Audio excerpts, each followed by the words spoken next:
ప్రార్థన చేసుకుందాం. ప్రేమగల తండ్రి, కృపగల దేవ, మరొక సెషన్లోనికి మమ్మల్ని నడిపిస్తున్నందుకు కృతజ్ఞతలు తండ్రి. విలువైన మాటలు మేము మాట్లాడుకొని మరిన్ని విషయాలు నేర్చుకొని ఆత్మీయంగా ఎదుగుటకు సహాయం చేయమని యేసు ప్రభు వారి పవిత్రమైన నామములో ప్రార్థన సమర్పిస్తున్నాము తండ్రి. ఆమేన్. ప్రియమైన దేవుని వారలారా, 12వ సెషన్, ఐఎమ్ రైట్, 12వ సెషన్లోనికి మనం ప్రవేశిస్తున్నాం. మీకా గ్రంథము 4వ అధ్యాయంలో ఉన్నాం. 6 సందేశాలు కలిగిన ఈ పుస్తకంలో మనం ప్రస్తుతం 4వ సందేశంలో ఉన్నాం. ఇది విడుదలను గూర్చిన 2వ దేవోక్తి. ఈ 4వ అధ్యాయంలో మనకు మొత్తం 13 వచనాలు ఉంటాయి. ఎన్ని? 13 వచనాలు ఉంటాయి. 13 వచనాలు కలిగిన ఈ అధ్యాయాన్ని మనం 2 సెక్షన్స్గా డివైడ్ చేసుకుందాం. 2 సెక్షన్స్గా. మొదటి వచనం నుండి 8వ వచనం వరకు, మొదటి వచనం నుండి 8వ వచనం వరకు ఇది సెక్షన్ ఏ. 9వ వచనం నుండి 13వ వచనం వరకు సెక్షన్ బి.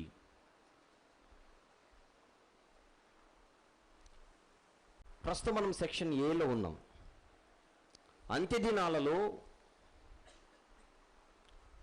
తండ్రైన దేవుడు ఈ భూమి మీద ఒక రాజ్యాన్ని స్థాపించి ఆ రాజ్య బాధ్యతలు తన కుమారునికి అప్పగించి, అంటే ప్రభుత్వం ఆయన చేతికిచ్చి, రాజ్యం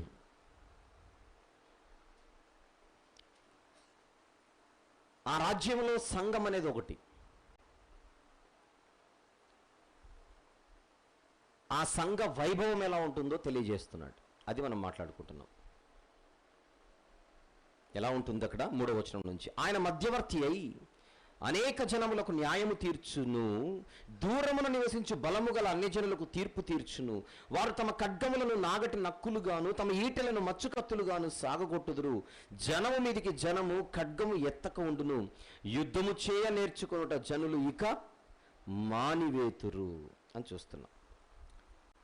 ప్రభు అయిన యేసుక్రీస్తు వారు ఈ లోకానికి వచ్చినప్పుడు ఆయన విశ్వసించి ఆయనను అనుసరించే వారి తత్వము ఎలాగ మారిపోతుందో చెబుతున్నాడు. అక్కడ కఠినంగా ఉంటూ దుర్మార్గంగా ప్రవర్తించి ముక్కు మీద కోపం ఉండే పరిస్థితిలో ఉన్నటువంటి ప్రతి మనిషి ప్రభులోనికి వచ్చిన తర్వాత తనను తాను పూర్తిగా మార్చుకుంటూ ఒక క్రొత్త వ్యక్తిగా కనబడతాడు. ఆ వ్యక్తికి యుద్ధాలతో, గొడవలతో, కత్తులతో ఏమీ కూడా పని లేని ఒక ఉన్నతమైన వ్యక్తిత్వం అతను సంపాదిస్తాడు ప్రభువును బట్టి. ఆయనే తన మాటల ద్వారా వారి హృదయాన్ని కడుగుతాడు అని చెబుతున్నాడు. ఎప్పుడైతే ఆయన సంఘంలోనికి వస్తామో మనం నీతిమంతులుగా మార్చబడి ఆ నీతిమంతులు ఆయన సంఘములో వర్ధిల్లుచూ ముందుకెళ్తారు. కీర్తనల గ్రంథంలో ఒక ప్రవచనం చూద్దాం. 72వ కీర్తన, కీర్తనల గ్రంథములోని 72వ కీర్తన 7వ వచనం ఒకసారి చూద్దాం. 7వ వచనం, అతని దినములలో నీతిమంతులు వర్ధిల్లుదురు, చంద్రుడు లేకపోవు వరకు క్షేమాభివృద్ధి కలుగును. చంద్రుడు లేకపోవు వరకు అంటే అర్థం ఏంటి? చంద్రుడు లేకుండా ఎప్పుడు ఉంటాడు? ఎప్పుడు ఉంటాడు. ఆయన రాకడ మరొక్కసారి జరిగేంత వరకు చంద్రుడు ఉంటాడు. అంటే సదాకాలము, ఎల్లప్పుడూ నీతిమంతులు క్షేమంగా వర్ధిల్లుతారు అని చెప్పడం ఆ మాటలోని ఉద్దేశం. అదే మీకా గ్రంథంలో మనం చూస్తున్నాం. ఇంకా ముందుకెళ్దాం. 4వ వచనం, ఎవరి భయము లేకుండా ప్రతి వాడును తన ద్రాక్ష చెట్టు క్రిందను తన అంజూరపు చెట్టు క్రిందను కూర్చుండును. సైన్యములకు అధిపతియగు యెహోవా మాట ఇచ్చి ఉన్నాడు. ఈరోజు భయము గుప్పిట్లో బిక్కుబిక్కుమంటూ మీరు బ్రతకాలి. మీకా గారి కాలానికి యూదే ప్రాంతం కానీ యెరూషలేము కానీ భయంకరమైన ప్రమాదంలో ఉంది. ఏ క్షణమైన శత్రువులు దాడి చేసే పరిస్థితులు, అష్షూరియులు త్వరలో, భవిష్యత్తులో బబులోనీయులు. ఒకరు కాకపోతే ఒకరైనా ఈ యొక్క మాటలు విన్నప్పుడు, ఆలోచించినప్పుడు ఖచ్చితంగా భయం వారిని ఆవహిస్తుంది. ఈరోజు మీరు భయం గుప్పిట్లో బతుకుతున్నారు, బానిసలుగా మీరు చెరలోకి వెళ్ళిపోతున్నారు కనుక. కానీ ఎప్పుడైతే క్రీస్తు రాజ్య స్థాపన భూమి మీద జరుగుతుందో, క్రీస్తు సంఘ స్థాపన జరుగుతుందో, అప్పుడు ఆ సంఘంలోనికి వచ్చిన వారు ఎలా ఉంటారట? భయము లేకుండా, ఎవ్వరి భయము లేకుండా.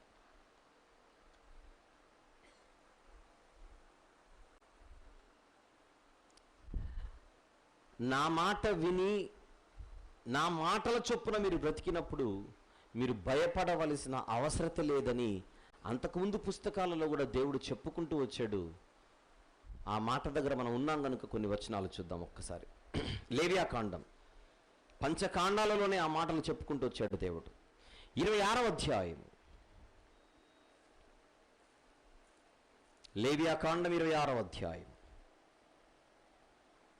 6వ వచనము, అంటే మీరు 3వ వచనం చదివితే సందర్భం అర్థమవుతుంది.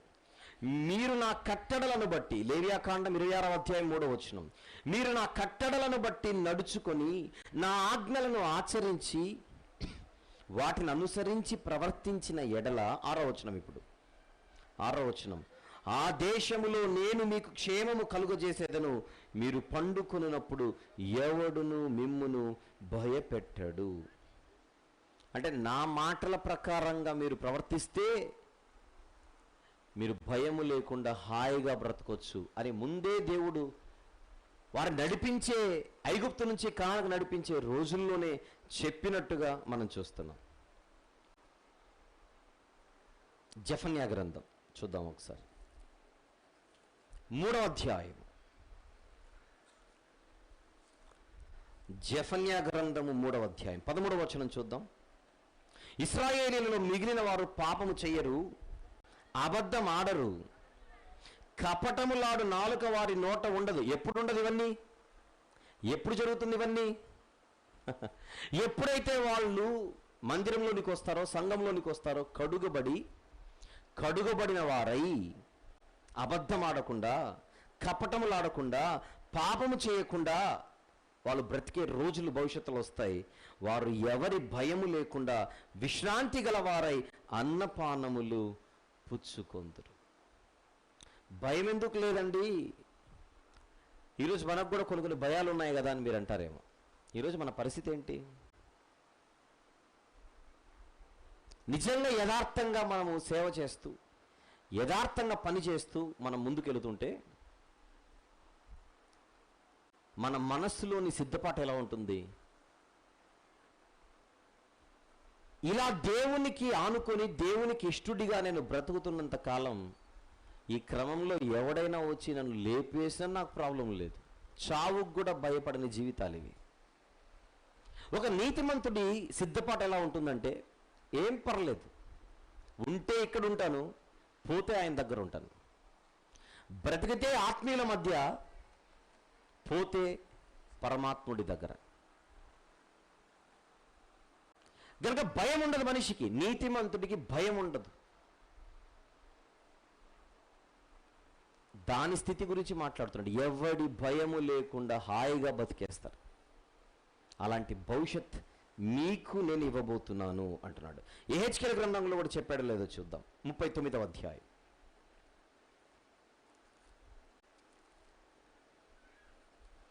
యెహెజ్కేలు గ్రంథము 39వ అధ్యాయం 25వ వచనం నుండి కొన్ని మాటలు చూద్దాం. 25 నుంచి, కాబట్టి ప్రభువుకు యెహోవా సెలవిచ్చినదేమనగా, నా పరిశుద్ధ నామమును బట్టి రోషము కలిగిన వాడనై యాకోబు సంతతి వారిని చెరలో నుండి రప్పించెదను. ఇశ్రాయేలీయులందరి ఎడల జాలిపడెదను. వారు నా ఎడల తాము చూపిన విశ్వాస ఘాతకమును, తమ అవమానమును తాము భరించుదురు. నేను అన్యజనులందరిలో నుండి వారిని సమకూర్చి వారి శత్రువుల దేశంలో నుండి రప్పించిన తర్వాత వారు సురక్షితముగా నిర్భయముగా తమ దేశములో నివసించెదరు. భయము లేకుండా, అది పాయింట్. ఇప్పుడు మీకా గారు ఏమంటున్నారు? ఎవరి భయము లేకుండా ప్రతి వాడు తన ద్రాక్ష చెట్టు క్రింద, తన అంజురపు చెట్టు క్రింద కూర్చుండును. అక్కడ ద్రాక్ష చెట్లు, అంజురపు చెట్లు ఎక్కువ ఆ ప్రాంతంలో. ద్రాక్ష చెట్లు, అంజురపు చెట్లు అన్నవి సమాధానానికి, వృద్ధికి సూచనగా అవి కనబడుతూ ఉంటాయి. అక్కడ జనరల్గా ఏదైనా మాట్లాడేటప్పుడు నీ చెట్టు కింద నువ్వు బతుకుతావు బాబు, ఏం పర్లేదు అన్న మాటలు వారు చెప్పాలనుకుంటే మనం అంటాం కదా, నీ ఇంట్లో నువ్వు ఉంటావు, ఏం ప్రాబ్లం లేదు, నీ ఊర్లో నువ్వు ఉంటావు, ఏ ప్రాబ్లం లేదు. అలాంటి భావాన్ని తెలియచేయడానికి వాళ్ళు ద్రాక్ష చెట్లు, అంజురపు చెట్లు వాడేవారు. అంటే నీ అంజురపు చెట్టు దగ్గర నువ్వు ఉంటావు, నీ ద్రాక్ష చెట్టు దగ్గర నువ్వు ఉంటావు అంటే నువ్వు సురక్షితంగా ఉంటావు అని అర్థం. జకర్యా గ్రంథంలో కూడా ఇలాంటి మాట మాట్లాడబడింది. చూద్దాం 10వ అధ్యాయం. జకర్యా గ్రంథము 10వ అధ్యాయం.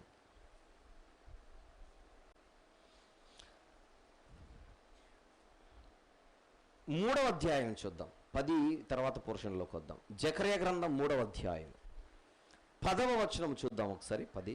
ఆ దినమున ద్రాక్ష చెట్ల క్రిందను, అంజూరపు చెట్ల క్రిందను కూర్చుండుటకు మీరందరూ ఒకరినొకరు పిలుచుకొని పోదురు. ఇదే సైన్యములకు అధిపతి యెహోవా. ద్రాక్ష చెట్ల క్రింద, అంజూరపు చెట్ల క్రింద కూర్చోవడం అంటే భయము లేకుండా సేఫ్గా ఉండడం అన్నమాట, సురక్షితంగా ఉండడం. ఇంతకుముందు గడిచిన భాగాల్లో చెప్పాను, సురక్షితమైన ప్రాంతానికి ఒక పేరును వాళ్ళు వాడుకునేవారు. ఏమిటది? అదుల్లాము గుహ. అలాగే ఇక్కడ కూడా అదే, ద్రాక్ష చెట్ల క్రింద, అంజూరపు చెట్ల క్రింద మీరు కూర్చుందురు అని దేవుడు మాటిస్తున్నాడు.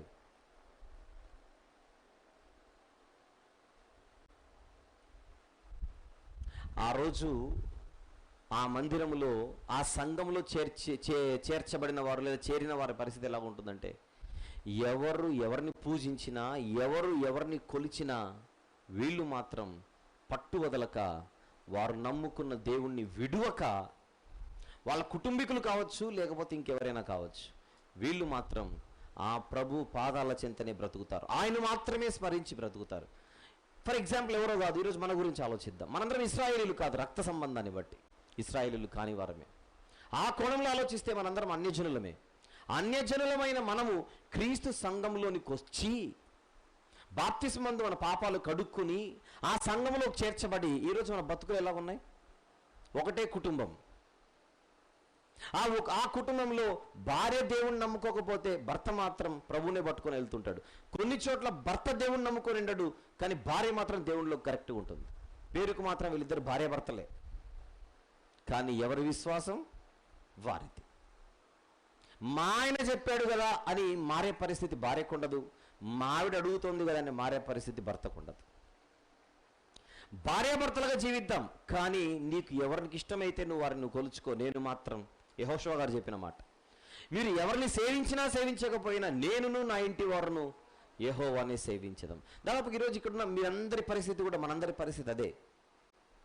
మీలో కొంతమంది క్రైస్తవేతర బ్యాక్గ్రౌండ్లో నుంచి మధ్యలో దేవుణ్ణి నమ్ముకొని ఉంటారు, కానీ మీ బంధువులు ఇప్పటికీ ఆయన నమ్ముకోకుండా వారి వారి విశ్వాసాలలో వారు ఉన్నట్టుగా బహుశా ఉండొచ్చు. పెళ్ళిళ్ళలో కలుసుకుంటారు, అన్ని దానాల్లో కలుసుకుంటారు, కానీ మీరు నమ్ముకున్న దేవుని మాత్రం వదలకుండా మీరు ఎలాగైతే బ్రతుకుతున్నారో, ప్రపంచవ్యాప్తంగా ఎవరైతే క్రీస్తు సంఘంలోనికి వచ్చి ఈరోజు బ్రతుకుతున్నారో, సార్వత్రిక సంఘంలోనికి, వాళ్ళందరి పరిస్థితి అదే. అదే ఇప్పుడు కింద చెప్తున్నాడు 5వ వచనం. సకల జనములు తమ తమ దేవతల నామము స్మరించుచు నడుచుకుందురు, మనమైతే మన దేవుడైన యెహోవా నామము ఎల్లప్పుడూ స్మరించుకుందుము. అదే జరుగుతుంది, అదే జరుగుతుంది. ఇప్పుడు రండి జకర్యా గ్రంథం 10:12 వచనం చూద్దాం. జకర్యా గ్రంథం 10వ అధ్యాయం 12వ వచనం. నేను వారిని యెహోవా యందు బలశారులుగా చేయుదును, ఆయన నామము స్మరించుచు వారు వ్యవహరింతురు. అంతే, అంతే. ఆయన నామమే, ఆయన మాత్రమే. మార్పు ఆ లెవెల్లో ఉంటుంది. అలాంటి గొప్ప మందిరములో మనము కూడా నిత్యము నివసించి మనం ఈ లోకాన్ని విడిచి మనం వెళితే అది మనకు ధన్యత, అది మనకు భాగ్యం అవుతుంది. కంటిన్యూ. సెక్షన్ ఏలో ఉన్నాం, 4వ సందేశం సెక్షన్ ఏలో ఉన్నాం. 6వ వచనం. ఆ దినమున నేను కుంటివారిని పోగు చేయుదును, అవతలకు వెళ్ళగొట్టబడిన వారిని, బాధింపబడిన వారిని సమకూర్చుదును. ఇదే యెహోవా వాక్కు. అదే కదా విడుదలను గూర్చిన దేవోక్తిది. ఇది విడుదల విమోచనకు సంబంధించినది. కుంటి వారిని శేషముగాను, దూరమునకు వెళ్ళగొట్టబడిన వారిని బలమైన జనముగాను నేను చేతును. యెహోవా సియోను కొండయందు ఇప్పటి నుండి శాశ్వత కాలం వరకు వారికి రాజుగా నుండును. కుంటివారంటే ఎవరు? నిజంగా కుంటివారని కాదు, బలహీనపడినవారు. ఈరోజు చెరలోనికి వెళ్ళిపోయి బలహీన స్థితిలో ఉన్నవారు, అలాంటి వారిని నేను బలపరచెదను. అవతలకి వెళ్ళగొట్టబడిన వారిని, బాధింపబడిన వారిని సమకూర్చుదును అని దేవుడిస్తున్న మాట.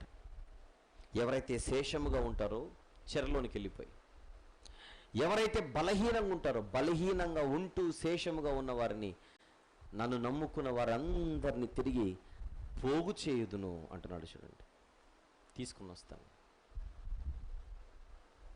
మిగిలిన ప్రవక్తల లాంటి మాటలు చెప్పిన సందర్భాలు ఒక్కసారి చూద్దాం. యెహెజ్కేలు గ్రంథం 34వ అధ్యాయం 16వ వచనం చూద్దాం.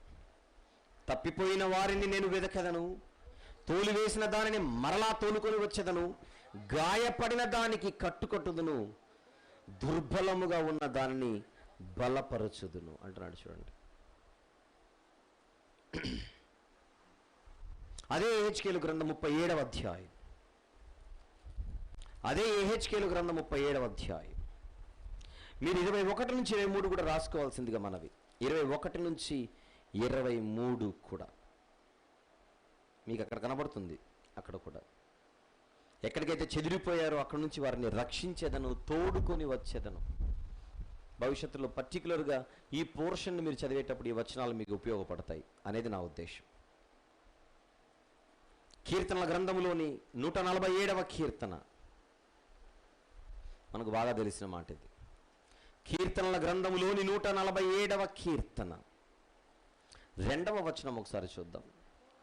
యెహోవాయే యెరూషలేమును కట్టువాడు, చెదిరిన ఇశ్రాయేలీయులను పోగు చేయువాడు.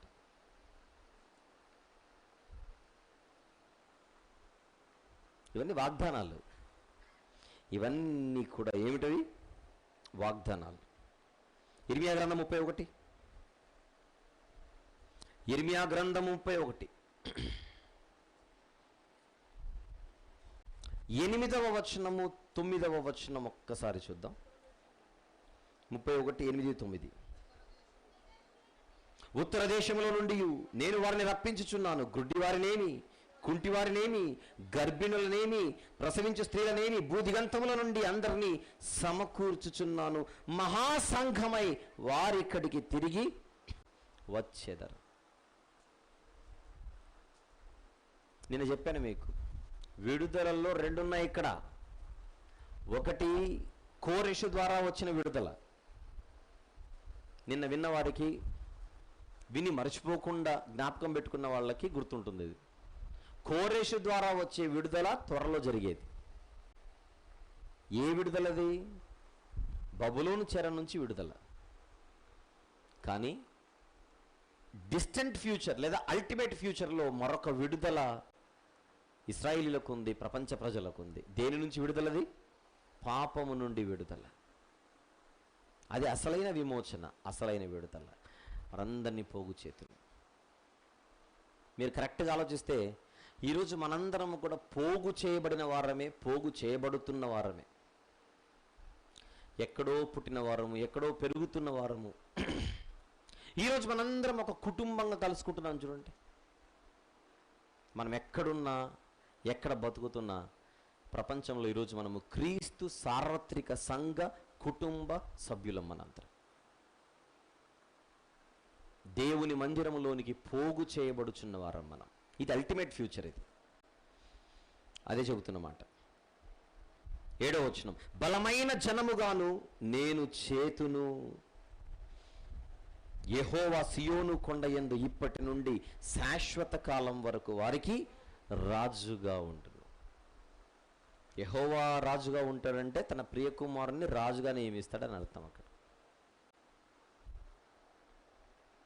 యెషయా గ్రంథంలో అదే కదా మనం చూసేది, ఆయన భుజముల మీద రాజ్యభారం ఉండును. యెషయా గ్రంథం 9:6, 9:7 కూడా చూద్దాం ఒక్కసారి. 9:6 మనకు బాగా తెలుసు, 7 కూడా చూద్దాం. యెషయా గ్రంథం 9 ఇది మొదలుకొని 7వ వచనం, మితి లేకుండా దానికి వృద్ధియు క్షేమము కలుగునట్లు సర్వకాలము దావీదు సింహాసనము రాజ్యమును నియమించును. న్యాయము వలనను నీతి వలనను రాజ్యమును స్థిరపరచుటకు అతడు సింహాసనాసీనుడై రాజ్య పరిపాలన చేయును. సైన్యములకు అధిపతియగు యెహోవా ఆసక్తి కలిగి దీనిని నెరవేర్చును. అదే ఇక్కడ చెబుతున్నమాట.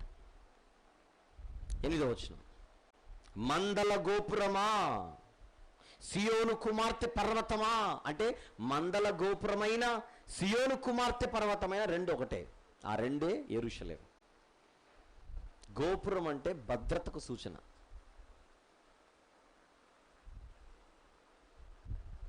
ఒక గొర్రెల కాపరి మందలను కాపాడాలంటే గోపురం దగ్గర తీసుకొని వెళ్ళిపోయేవాడు. యెరూషలేము భవిష్యత్తులో ఒక సురక్షిత ప్రాంతం అవుతుంది. సియోను కుమార్తె పర్వతమా, మునుపటిలాగున యెరూషలేము కుమార్తె మీద నీకు ప్రభుత్వము కలుగును. అంటే మంచి భవిష్యత్తు ఉంది యెరూషలేముకి. యెరూషలేముకు కడుపు నిండే వార్త చెబుతున్నాడు. 3వ అధ్యాయము ముగుస్తూ చేదు వార్తను చెప్పిన దేవుడు 4వ అధ్యాయం ప్రారంభం నుంచి వారికి ఒక మధుర వార్తను, తీపి కబురును చెబుతున్నాడు. చాలా గొప్ప వార్త అది. ప్రపంచం యెరూషలేం వైపు చూసే రోజులు వస్తాయని చెప్తున్నాడు.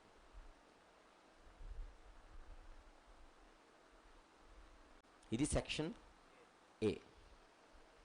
1వ వచనం నుండి 8వ వచనం వరకు విడుదలను గూర్చిన దేవోక్తి. విడుదలను గూర్చిన దేవోక్తి. 4వ అధ్యాయాన్ని సెక్షన్ ఏ, సెక్షన్ బిగా డివైడ్ చేసుకుంటున్నాం మనం.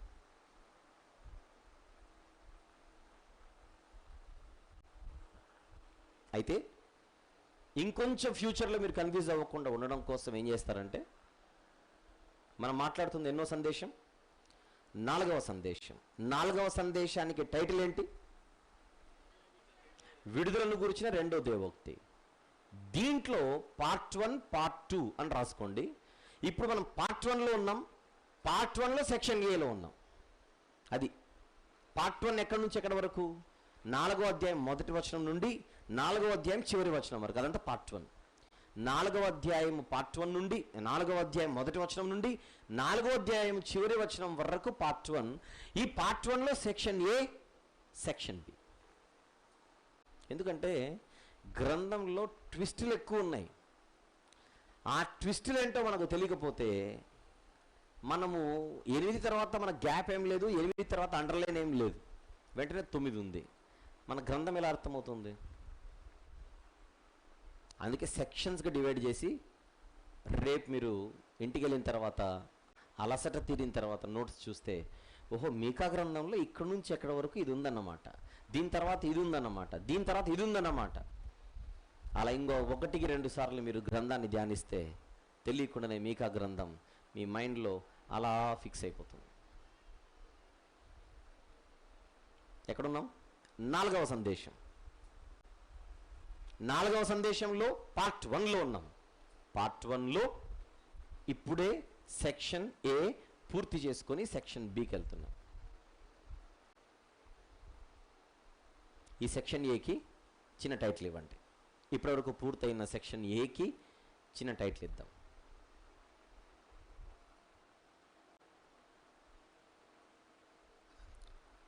అసలు మందిరమును గూర్చిన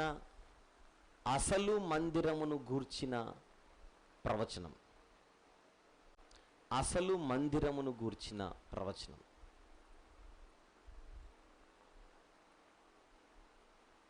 అని దానికి ఇవ్వండి. రైట్, ఇప్పుడు 9వ వచనము నుండి వెళ్దాం. అంటే ఇదేంటిది? Section B. Section B. దీనికి ఒక చిన్న టైటిల్ ఇద్దాం. ఎప్పుడు? సెక్షన్ బి అయిన తర్వాత. ముందుగా విందాం. నీవెందుకు కేకలు వేయుచున్నావు? నీకు రాజు లేకపోవుట చేతనే, నీ ఆలోచనకర్తలు నశించిపోవుట చేతనే ప్రసూతి స్త్రీకి వచ్చిన వేదలు నీకు వచ్చినవా? అంటే మీరు ఆలోచించండి. నేను ఇప్పుడు సెక్షన్లుగా చెబుతున్నాను కనుక మీరు కొంచెం అలా ఒక చిన్న ప్రయత్నం చేస్తే మ్యాటర్ అర్థమైపోతుంది. కానీ నేను అలా సెక్షన్లుగా డివైడ్ చేయకుండా మాట్లాడితే 8వ వచనంలో ఏం చెప్పాడు, వెంటనే 9లో ఏం చెప్తున్నాడు? మీరు గమనించండి ఒక్కసారి తేడా. మందల గోపురమా, 8వ వచనం, సియోను కుమార్తె పర్వతమా, మునుపటిలాగున యెరూషలేము కుమార్తె మీద నీకు ప్రభుత్వము కలుగును అని పైన గొప్ప మాటలు చెప్పే యెరూషలేము గురించి. అంజురపు చెట్టు క్రిందను అన్నాడు పైన 4వ వచనంలో. ద్రాక్ష చెట్టు క్రిందను ఎవడి భయం లేకుండా నువ్వు బతుకుతావు అని పైన చెప్పి, ఇప్పుడు వెంటనే 9వ వచనంలో ట్విస్ట్ ఏంటి? నీవెందుకు కేకలు వేయుచున్నావు? హ్యాపీ న్యూస్ చెప్పాడు, మళ్ళీ వెంటనే ఇక్కడ మళ్ళీ షిఫ్ట్ అయిపోయింది మెసేజ్. అందుకే ఆ సెక్షన్స్. అంటే ఇప్పుడు ఏం చెప్పబోతున్నాడంటే 8వ వచనం వరకు నీకు భవిష్యత్ అలాగుంది, నీకు భవిష్యత్ అలాగుంది. కానీ ప్రస్తుతానికి ఈ ప్రసూతి వేదన, ప్రసూతి నొప్పులు నీకు తప్పదు. 9వ వచనం నుంచి మళ్ళీ ప్రస్తుత విషయాలు ఎత్తుతున్నాడు. ఇప్పుడు కేకలు తప్పవు, ఇప్పుడు నొప్పులు తప్పవు, ఇప్పుడు వేదన తప్పదు. ఇప్పుడు నువ్వు ఎదుర్కొంటావు, కానీ భవిష్యత్తులో నీకు అది 9వ వచనం చెబుతున్నాడు. చూద్దాం. నీవెందుకు కేకలు వేయుచున్నావు? నీకు రాజు లేకపోవట చేతనే, నీ ఆలోచనకర్తలు నశించిపోవట చేతనే ప్రసూతి స్త్రీకి వచ్చిన వేదనలు నీకు వచ్చినవా? అంటే ఇప్పుడు ఏమొచ్చాయి? యూదులకు ఏమొచ్చాయని చెబుతున్నాడు ప్రజెంట్? ప్రసూతి వేదనలు ఉంటాయి. కొద్ది రోజులు మొదలయ్యాయి మీకు. యెరూషలేము పతనమై బబులోను చెరలోనికి వెళ్ళి అక్కడ 70 సంవత్సరాల పాటు మీరు ఈ బానిస బ్రతుకుని మీరు అనుభవించేంత వరకు ఈ ప్రసూతి వేదన మీకు తప్పదు. ఇర్మియా గ్రంథం 30 చూద్దాం ఒకసారి. ఇర్మియా గ్రంథం 30వ అధ్యాయం 6వ వచనము ఒక్కసారి చూద్దాం. 6వ వచనం, మీరు విచారించి తెలుసుకొనుడి, పురుషులు ప్రసూతి వేదనతో పిల్లలను కందురా, ప్రసవ వేదన పడు స్త్రీల వల్లే పురుషులందరూ నడుము మీద చేతులుంచుకొనుటయు వారి ముఖములు తెల్లబారుటయు నాకు కనబడుచున్నదేమి? దర్శనం, వర్ణన, పురుషుల పరిస్థితి. అయ్యో ఎంత భయంకరమైన దినము! అట్టి దినము మరి ఒకటి కాదు, అది యాకోబు సంతతి వారికి ఆపద తెచ్చు దినము. ప్రసూతి వేదనలు యూదులకు రాబోచున్నవి. ఇప్పుడే మొదలయ్యాయి. అష్షూరియులతో మీకా గారి కాలానికి అష్షూరియుల రూపంలో, దాని ముగింపు బబులోనియుల రూపంలో. అదే ఇర్మియా గ్రంథం 8వ అధ్యాయం, అదే ఇర్మియా గ్రంథము 8వ అధ్యాయం 19వ వచనం చూద్దాం. 18-19. నా గుండె నా లోపల సొమ్మసిల్లుచున్నది, నేను దేని చేత దుఃఖోపశాంతి నొందుదును? యెహోవా సియోనులో లేకపోయేనా, ఆమె రాజు ఆమెలో లేకపోయేనా అని బహుదూరదేశం నుండి నా ప్రజలు రోదన శబ్దము వినబడుచున్నది. అవును, ప్రస్తుతానికి ఈ వేదన మీకు తప్పదు. యెహోవా దేవుడనే రాజు వీరిని విడిచిపెడుతున్న దినాలవి. ఆయన విడిచిపెట్టిన రోజున వేదనలు వీరికి తప్పదు. 10వ వచనం, సియోను కుమారి, ప్రసూతి స్త్రీ వలెనే నీవు వేదన పడి ప్రసవించు, నీవు పట్టణము విడిచి బయట వాసము చేతువు, బబులోను పురము వరకు నీవు వెళ్ళుదువు, తప్పదు. ఒకవైపు చెబుతున్నాడు విడుదల ఉంది, విమోచన ఉందని చెబుతూ, కానీ ప్రజెంట్ నువ్వు బబులోనికి వెళ్ళక తప్పదు. అక్కడికి వెళితేనే నీకు నేనేంటో తెలుస్తుంది. అక్కడికి వెళితేనే నా అవసరత ఏంటో తెలుస్తుంది నీకు. అక్కడ నీవు రక్షణ నొందుదు, అక్కడ నువ్వు రక్షింపబడతావు. అంతవరకు నీవు బబులోనులో గడపక తప్పదు.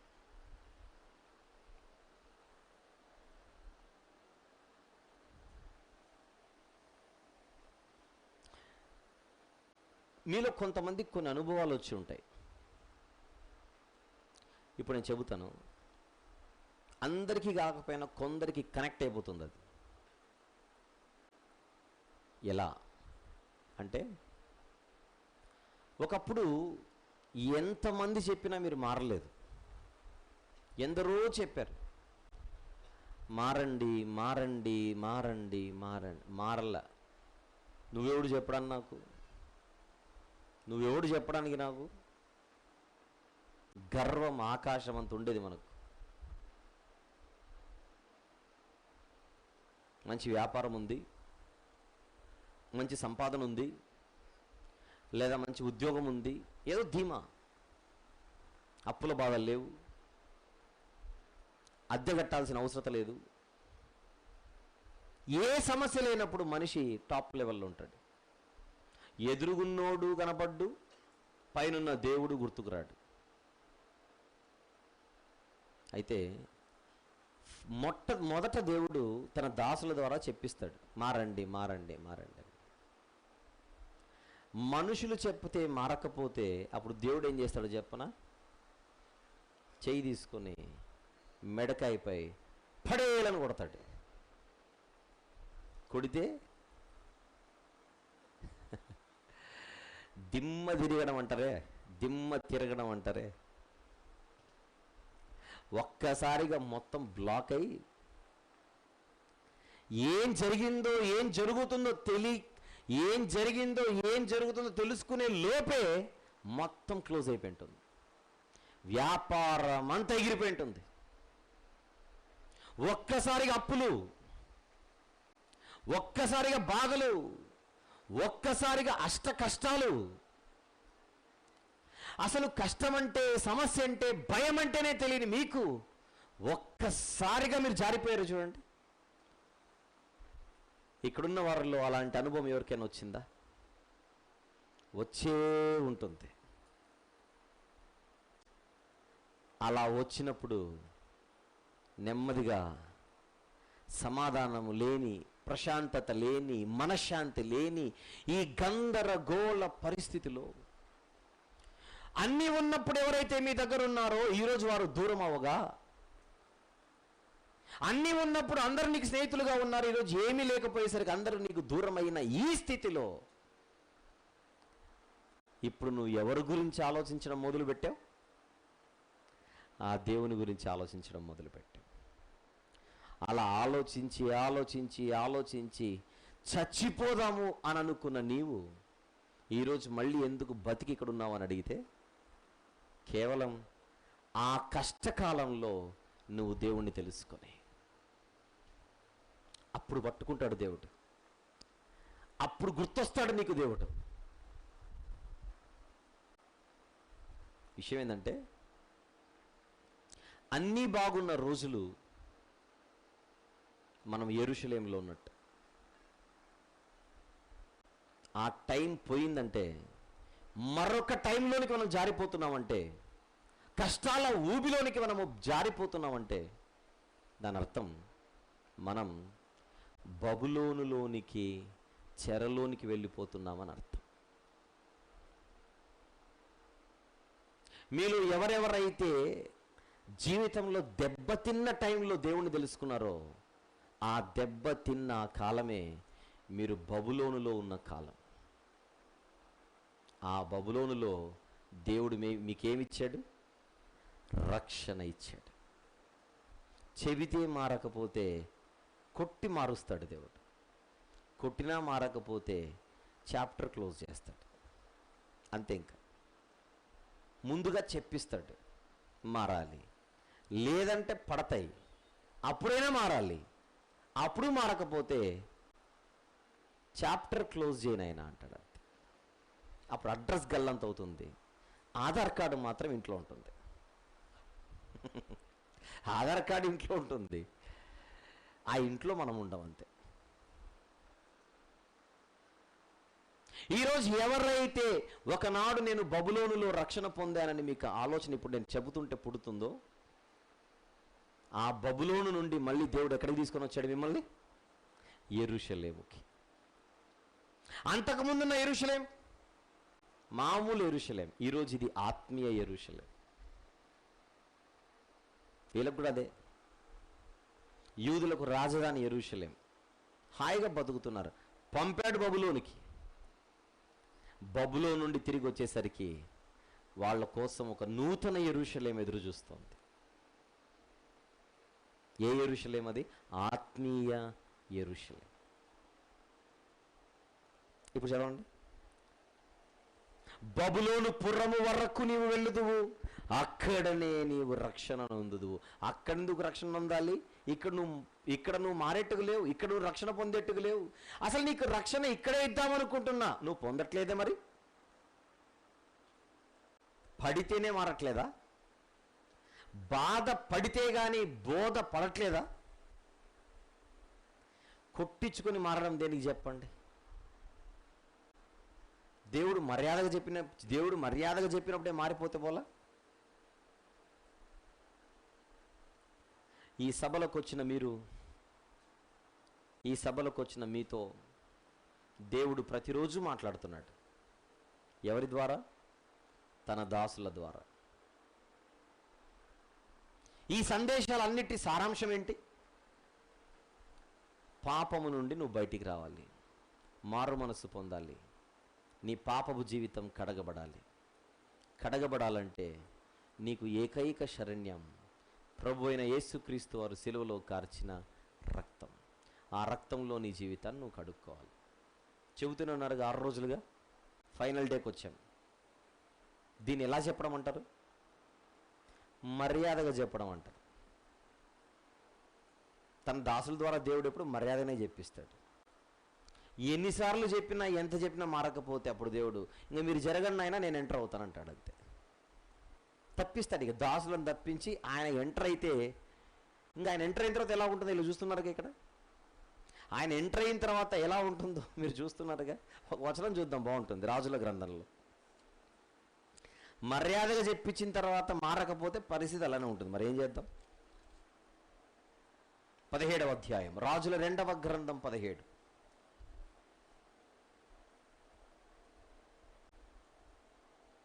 పదమూడు నుంచి చూద్దాం. మంచి మాటలు. 13 నుంచి. అయినను మీ దుర్మార్గములను విడిచిపెట్టి నేను మీ పితరులకు ఆజ్ఞాపించినట్టు నా సేవకులకు ప్రవక్తల ద్వారా మీకు అప్పగించినట్టు ధర్మశాస్త్రమును బట్టి నా ఆజ్ఞలను కట్టడలను ఆచరించుడని సెలవిచ్చి ప్రవక్తలందరి ద్వారా దీర్ఘదర్శుల ద్వారా యెహోవా ఇశ్రాయేలు వారికి యూదా వారికి సాక్ష్యము పలికించినను అంటే అర్థం ఏంటి? మర్యాదగా చెప్పించినను అని అర్థం. అంతే కదా. మరి మర్యాదగా లేదా సాక్ష్యము పలికించినను వారు వినని వారై తమ దేవుడైన యెహోవా దృష్టికి విశ్వాసఘాతకులైన తమ పితరులు ముష్కరులైనట్లు తామును ముష్కరులైరి. అలా చూసి చూసి చూసి మారకపోయేసరికి అప్పుడు దేవుడు ఇక మీకు బబులోనే దిక్కు లేదా బబులోనే కరెక్ట్. మీకు ఇండియాలో ఎవరైనా ఎక్కువ తప్పులు చేస్తుంటే ఈయన అండమానం పంపించండి అంటారు. సీరియస్గా ఈయన అండమానం పంపించి ఇక్కడుంటే ఇటు సెట్ అవ్వడు అంటావా? మనకు తెలిసిన పదం అది. ఈడు ఇక్కడుంటే మారడు. ఎక్కడ పంపుదాం? అండమానికి. ఆ రోజుల్లో అట్లే ఉండదు కదా. మరి ఇక అండమానికి పోయాడంటే వాడు ఇంకా అక్కడ క్లోజ్ అయినట్టే. అలాగే దేవుడు ఇక్కడ ఉంటే మీరు సెట్ అవ్వరు. బబులోనే కరెక్ట్. మీకు అక్కడ చెబితేనే మీకు బుద్ధి వస్తుంది. మనిషికి ఒక మాట, పశువుకు ఒక దెబ్బ. వీళ్ళు మనుషులైతే మారేవారు, పశువుల్లాగా మారారు కనుక దెబ్బ కొట్టాడు. దెబ్బ కొట్టేసరికి ఎక్కడికి ఎగిరిపోయారు వీళ్ళందరూ కలిసి? బబులోనికి ఎగిరిపోయారు. అది కమాన్. బబులోను పురము వరకు నీవు వెళ్ళుదు, అక్కడనే నీవు రక్షణ నొందుదువు, అక్కడనే యెహోవా నీ శత్రువుల చేతిలో నుండి నిన్ను విమోచించి. అక్కడ విమోచిస్తాడు, అక్కడ విమోచిస్తాడు నిన్ను. యెషయా గ్రంథం 45 చూద్దాం ఒకసారి. యెషయా గ్రంథము 45 ఎలా విమోచిస్తాడో చూద్దాం. 13వ వచనం. నీతిని బట్టి కోరేషును రేపి తిని అతని మార్గములన్నీ సరళము చేసేదను, అతడు నా పట్టణమును కట్టించును, క్రయధనము తీసుకొనకయు లంచము పుచ్చుకొనకయు నేను వెలివేసిన వారిని అతడు విడిపించును. బబులోను నుంచి విడుదల.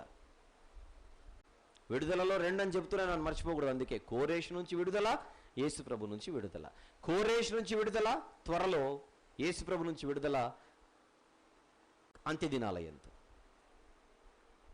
కొద్ది కాలం గడిచిన తర్వాత.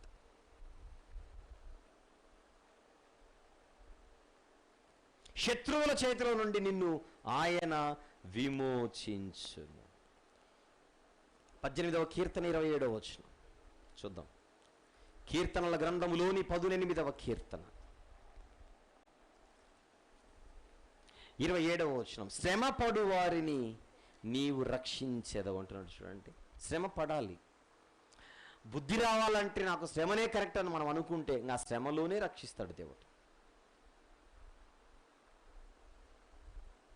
9, 10, 11 వచనములు మనం చదువుకున్నది. మరి 1వ వచనము నుండి 8వ వచనం వరకు ఏం మాట్లాడుకున్నాం? అంత్య దినాలలో మీకు రాబోయే అద్భుతమైన భవిష్యత్తు.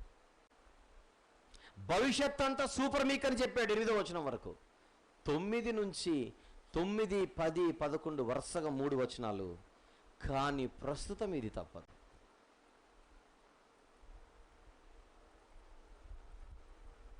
ప్రస్తుతం ఇది తప్పదు. ఇంజెక్షన్ వేసుకోవడానికి ఏడుస్తున్నాడు బిడ్డ. అప్పుడు తల్లి ఇంజెక్షన్ వేసుకుంటే నీ రోగం బాగై, జ్వరం పోతే, జలుబు పోతే ఏం చక్క మళ్ళీ మనం ఐస్ క్రీమ్ పార్లర్కి వెళ్ళొచ్చు, చక్కగా ఐస్ క్రీమ్ తినొచ్చు బిడ్డ.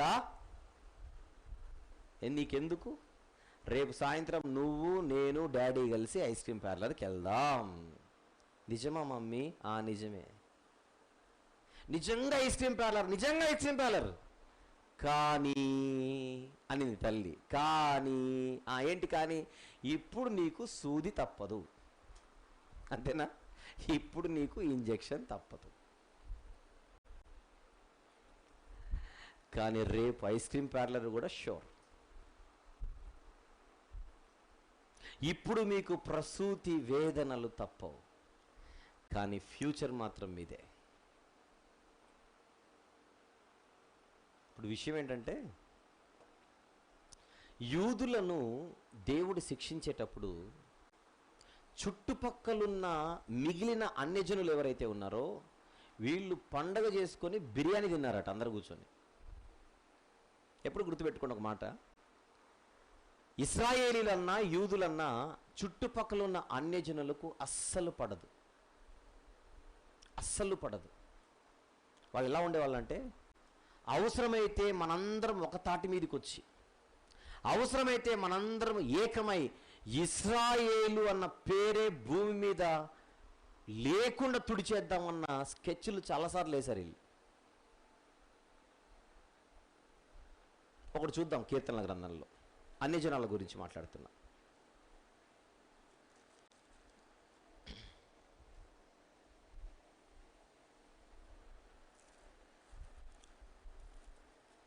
కీర్తనల గ్రంథము లోని 83వ కీర్తన అన్యజనుల గురించి 3వ వచనం చూద్దాం ఒకసారి. 2వ వచనంలో నీ శత్రువులు అల్లరి చేయుచున్నారని చెప్పి 3వ వచనంలో నీ ప్రజల మీద వారు కపటోపాయములు పన్నుచున్నారు, నీ మరుగుచొచ్చిన వారి మీద ఆలోచన చేయుచున్నారు. ఏమంటున్నారు 4వ వచనంలో వారు? ఇశ్రాయేలు పేరు ఇక జ్ఞాపకము రాకపోనట్లు జనముగా ఉండకుండా వారిని సంహరించుదము రండని చెప్పుకొనుచున్నారు. ఏక మనసుతో వారు ఆలోచన చేసుకొని ఉన్నారు. నీకు విరోధముగా నిబంధన చేయుచున్నారు. ఎవరెవరు? లిస్ట్ ఇచ్చాడు కింద. గుడారపు వాసులైన ఎదోమీయులు, ఇష్మాయేలీలు, మోయాబీలు, హగ్రీలు, గెబలువారు, అమ్మోనీయులు, అమాలేకీయులు, ఫిలిస్తీయులు, తూరు నివాసులు నీకు విరోధముగా నిబంధన చేసుకుని ఉన్నారు. అష్షూరు దేశస్థులు వారితో కలిసి ఉన్నారు. వీళ్ళందరూ కలిసి ఇశ్రాయేలీయుల చరిత్రనే మూసేద్దామని చేస్తున్న ప్రయత్నాలు. ఎప్పుడైతే దేవుడు యూదులను శిక్షిస్తాడో వీళ్ళందరూ ఎగిరి గంతేస్తారట. అయిపోయిందిరా అని. దేవుని తత్వం ఏంటంటే, ఎవరినైనా దేవుడు శిక్షించేటప్పుడు పక్కోడు ఎంజాయ్ చేస్తుంటే ఆయన ఎవరినైతే శిక్షిస్తున్నాడో వాళ్ళని పక్కన పెట్టి ఎగిరేవాడిని పట్టుకుంటాడు. సామెతల గ్రంథం 24లో తెలిసిన మాట. సామెతల గ్రంథం 24వ అధ్యాయం 17వ వచనం కదూ? 17వ వచనం. నీ శత్రువు పడినప్పుడు సంతోషింపకుము, వాడు తొట్టిల్లినప్పుడు నీవు మనస్సున ఉల్లసింపకుము. యెహోవా అది చూచి అసహించుకొని వాని మీద నుండి తన కోపము త్రిప్పుకొనునేమో. అంటే అర్థం ఏంటి? త్రిప్పి ఎవరి మీద చూపిస్తాడు? ఇప్పుడు ఎవరి మీద చూపిస్తాడు? నవీనోడి మీద చూపిస్తాడు. బెస్ట్ ఎగ్జాంపుల్ చెప్తా మీకు. మ్యాథ్స్ టీచర్ ఒక ఆయన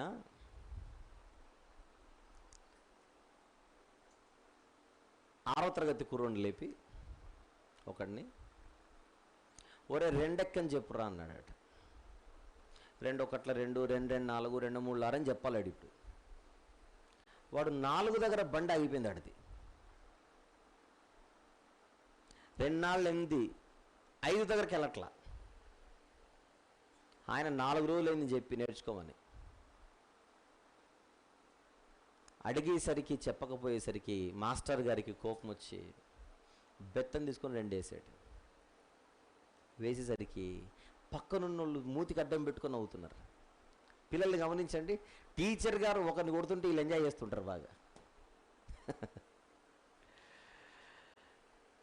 ఈ నవ్వేటోళ్ళని ఎవరు చూస్తున్నారు?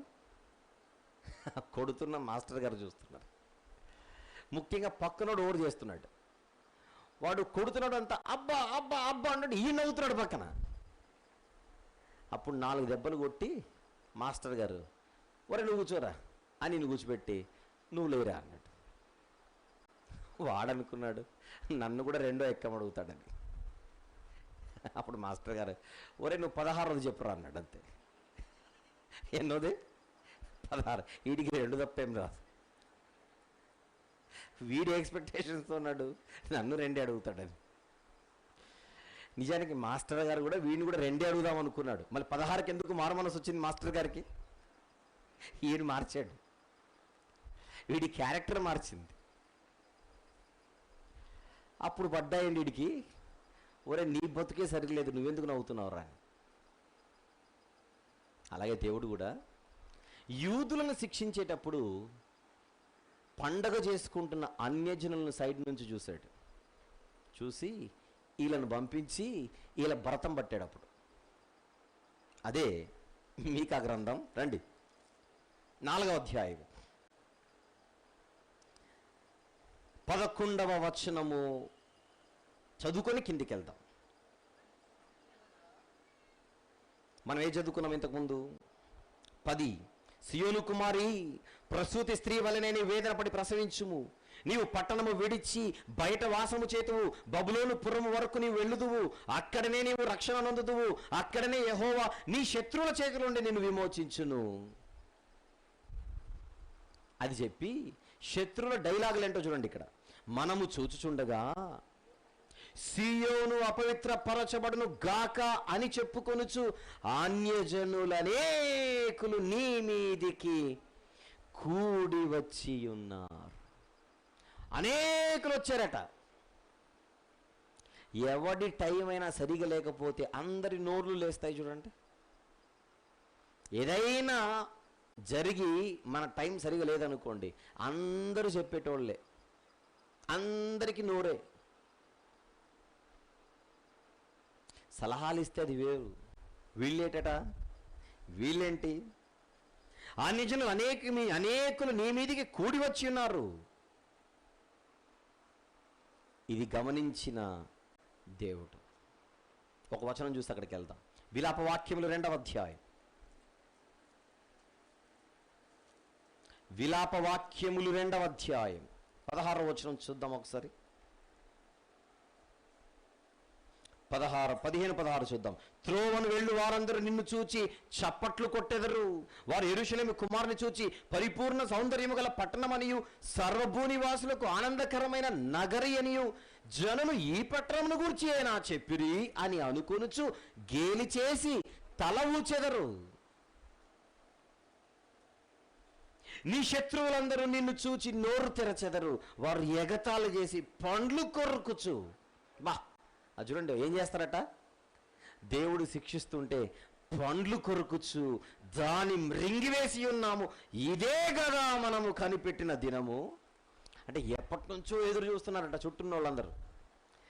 అది తటస్థించెను, దాని మనము చూచి ఉన్నాము. అమ్మయ్య, ఇప్పుడు పోయినా పర్లేదు అనుకుంటున్నారట అందరు. అంటే ఎంత కసి యూదులంటే, ఎంత ద్వేషం, ఎంత పగ. కారణం ఎప్పుడు గుర్తుపెట్టుకోవాలి, యూదులు సకల జనుల చేత ఎక్కువగా ద్వేషింపబడడానికి గల కారణం, లోపలికి వెళితే మిగిలిన చుట్టున్న అన్యజనులను ప్రేరేపించి రేపి అపవాది యూదులపై వాడు ఉసికొల్పుతున్నాడు. అపవాదికి తెలుసు, యూదులుంటే భూమి మీద ఏదో ఒకరోజు యూదా గోత్రపు సింహం ఈ భూమి మీదకి వస్తుందని. ఆయన రాకూడదంటే యూదులను మట్టి కరిపించేయాలి. ఆయన రాకముందే యూదులను మట్టు పెట్టించాలి, నేలమట్టం చేయాలి. అపవాదికి తెలుసు యేసుప్రభు వస్తే ఏం జరుగుతుందో. అందుకే ఆయన రాకుండా చేయాలన్నది వాడి విశ్వ ప్రయత్నం. అందుకోసం వాడు పాత నిబంధనలో యూదులను టార్గెట్ చేయించాడు. కొన్ని సందర్భాల్లో వీళ్ళు దేవుని మాట వినక కొని తెచ్చుకున్నారు కష్టాలు, కానీ చుట్టుపక్కల ఉన్న వాళ్ళలో మాత్రం విషపు బీజాలు వాడు నాటేశాడు. ఇందాక కీర్తనలో చూశారు, నీకు నాకు పడకపోతే తర్వాత కొట్టుకుందాం, ఫస్ట్ వీళ్ళనైతే లేపేద్దాం. అది అన్యజనులందరి ఒకే మాట. అది విలాపవాక్యంలో చూస్తున్నాం. ఈ దినము కొరకే కదా మనము కనిపెట్టి ఉన్నది, అది తటస్థించాను. ఎంత ఆనందం, యూదులు పడిపోతే ఎంత ఆనందం. మీకా అనే ప్రవక్త చేత దేవుడు వాళ్ళ గురించి కూడా రాయిస్తున్నాడు ఇక్కడ. సియోను అపవిత్రపరచబడును గాక అని చెప్పుకొనుచు అన్యజనులు అనేకులు నీ మీదికి కూడి వచ్చి ఉన్నారు. కళ్ళములో ఒకడు పనలు కూర్చున్నట్లు యెహోవా వారిని సమకూర్చును. వారు ఆయన తలంపులు తెలుసుకొనకున్నారు, ఆయన ఆలోచన వారు గ్రహింపకున్నారు. పాపం వీళ్ళకి తెలియట్లా. యూదులను కంప్లీట్గా క్లోజ్ చేశాడని వాళ్ళు అనుకుంటున్నారు, లేదా మేమే చేశామనుకుంటున్నారు. ఇల్లు దేవుడు శిక్షిస్తున్నాడు అనుకోవట్లేదు, ఇదంతా మా బలమే. కానీ ఇది నేను చేస్తున్నానని, ఈ శిక్ష వారికి తాత్కాలికమేనని, త్వరలో ఇంతకంటే బలంగా మళ్ళీ తిరిగి వచ్చేదరని, ప్రపంచమంతా వీళ్ళ మీదే ఆధారపడే రోజులు వస్తాయని వీరికి నా ఆలోచనలు తెలియవు. అందుకే ఈ పండుగ, అందుకే ఈ ఎగరుట. యెషయా గారు ఏమంటున్నారో చూద్దాం. 21వ అధ్యాయం,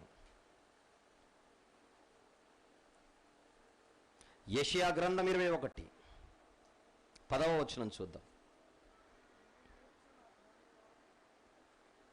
10వ వచనం, నేను నూర్చిన నా ధాన్యమా, నా కళ్ళములో నూర్చబడినవాడా, ఇశ్రాయేలు దేవుడును సైన్యములకు అధిపతియున్నగు యెహోవా వలన నేను వినిన సంగతి నీకు తెలియజెప్పి ఉన్నాను. పైన బబులోను గురించి,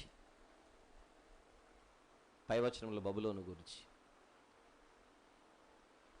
ఏ జనాలైతే, ఏ జనాంగాలైతే ఈరోజు యూదుల పతనాన్ని చూసి ఆనందిస్తున్నాయో, ఆ పతనం కేవలం కొద్ది కాలం మాత్రమే. ఆ యూదులు తిరిగి మళ్ళీ వస్తారు. ఆ యూదులు తిరిగి మరలా వచ్చెదరు. కళ్ళములో ఒకడు పనలు కూర్చున్నట్లు యెహోవా వారిని సమకూర్చును. ఎవరు ఎవరిని సమకూర్చును?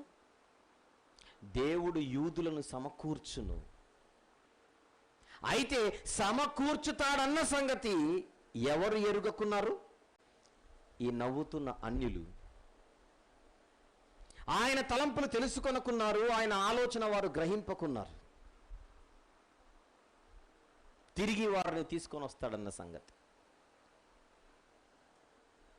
ఇప్పుడు మళ్ళీ యెరూషలేము వాసులతో, యూదులతో మాట్లాడుతున్నాడు. సియోను కుమారి, నువ్వు ఈరోజు ఎంతైతే బలహీనంగా కనబడుతున్నావో అంత బలంగా నువ్వు తిరిగి వస్తావు. నిన్ను బలపరుస్తాను. విడుదలను గురించిన సందేశం కదా ఇది. మరి సెక్షన్ బిలో ఉన్నాం, పార్ట్ 1లో సెక్షన్ బి. ఆ సెక్షన్ బిలో ముగింపు మాట ఏం చెబుతున్నాడు చూడండి. సియోను కుమారి, నీ శృంగము ఇనుపదిగాను, నీ డెక్కలు ఇత్తడివిగాను నేను చేయుచున్నాను. లేచి కళ్ళము త్రొక్కుము, అనేక జనములను నీవు అణగద్రొక్కుదువు. వారికి దొరికిన లాభమును నేను యెహోవాకు ప్రతిష్ఠించుదును, వారి ఆస్తిని సర్వలోకనాథునికి ప్రతిష్ఠించుదును. అంటే ఈరోజు ఏ జనాలైతే నిన్ను నవ్వుతున్నాయో వారందరి మీద నీవు హెచ్చింపబడి నిలబడతావు. హెచ్చింపబడి.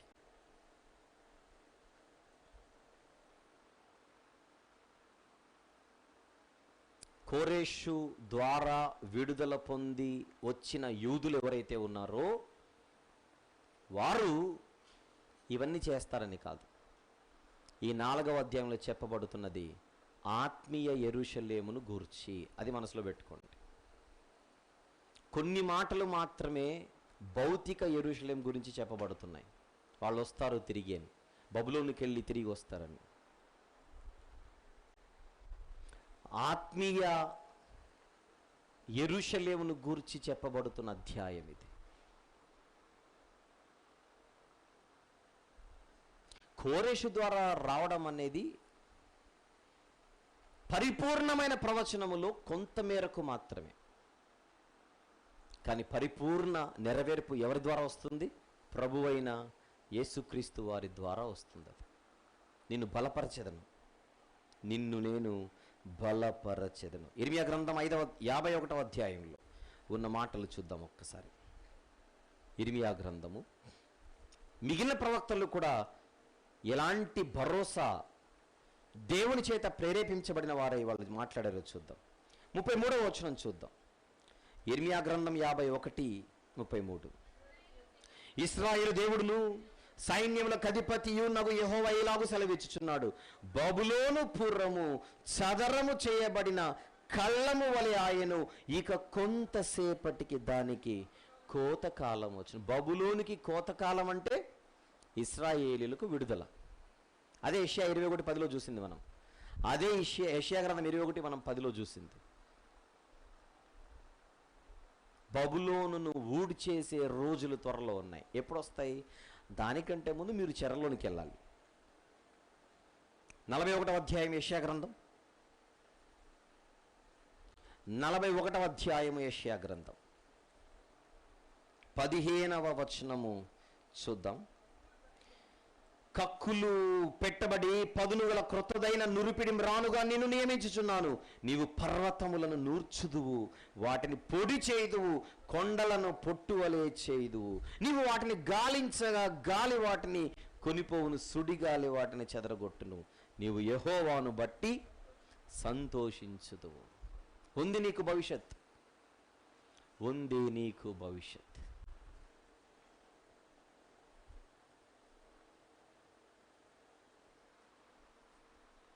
నెబుకద్నెజరుకు వచ్చిన ప్రవచనంలో, నెబుకద్నెజరుకు వచ్చిన ప్రవచనం అనగా స్వప్నంలో ప్రవచనం. ఆ ప్రవచనాన్ని, భావాన్ని చెప్పిన వాడే దానియేలు గారు. 2వ అధ్యాయము దానియేలు గ్రంథం, దానియేలు గ్రంథం 2వ అధ్యాయం 44వ వచనము చూద్దాం ఒక్కసారి. 44. ఆ రాజుల కాలములలో పరలోకమందున దేవుడు ఒక రాజ్యం స్థాపించును, దానికి ఎన్నటికీ నాశనము కలగదు. ఆ రాజ్యం దాన్ని పొందిన వారికి గాక మరెవ్వరికీ చెందదు. అది ముందు చెప్పిన రాజ్యములన్నిటినీ పగులగొట్టి నిర్మూలము చేయును, కానీ అది యుగముల వరకు నిలుచును. చేతి సహాయం లేక పర్వతం నుండి తేబడిన ఆ రాయి ఇనుమును, ఇత్తడిని, మట్టిని, వెండిని, బంగారమును పగులగొట్టగా తమరు చూచితిరే. అది జరగబోతుంది త్వరలో, అది నెరవేరబోచున్నది త్వరలో. మీకా గారి మాటలలోని అర్థం అదే. నీ శృంగము ఇనుపదిగాను, నీ డెక్కలు ఇత్తడివిగాను నేను చేయుచున్నాను. లేచి కళ్ళము త్రొక్కు, అనేక జనములను నీవు అణగద్రొక్కుదు. అనేక జనములను నీవు అణగద్రొక్కుదు. బబులోను కూలిపోయింది, మాదియ పారసీకులు కూలిపోయారు, గ్రీకులు కూలిపోయారు, రోమా సామ్రాజ్యం కూలిపోయింది. ఈరోజు ప్రపంచంలో అత్యంత శక్తివంతమైన, రోజు రోజుకి విస్తరిస్తున్న, బహుశక్తి గల, వర్ణించలేనంత శక్తి గల సామ్రాజ్యమే క్రీస్తు సామ్రాజ్యం. రోజు రోజుకి విస్తరిస్తూనే ఉంది, బలపడుతూనే ఉంది. ప్రపంచంలో ఎందరో రోజు మారు మనసు పొంది ఈ సంఘములోనికి, ఈ మందిరంలోనికి చేర్చబడుతున్నారు. ఇది విస్తరించేదే కానీ తరిగిపోయేది కాదు. దీనిని ఎవ్వరూ ఆపలేరు. కారణం, క్రీస్తు పూర్వం 700 కాలంలోనే ప్రవక్తల ద్వారా, అంతకంటే ముందు కూడా ప్రవక్తల ద్వారా దేవుడు తెలియజేసిన అద్భుతమైన వాస్తవాలు, అద్భుతమైన అమోఘమైనటువంటి భవిష్యత్తు. అలాంటి భవిష్యత్తును మనం చదువుతున్నాం. వారికి దొరికిన లాభమును నేను యెహోవాకు ప్రతిష్ఠించుదును, వారి ఆస్తిని సర్వలోకనాథునికి ప్రతిష్ఠించుదును.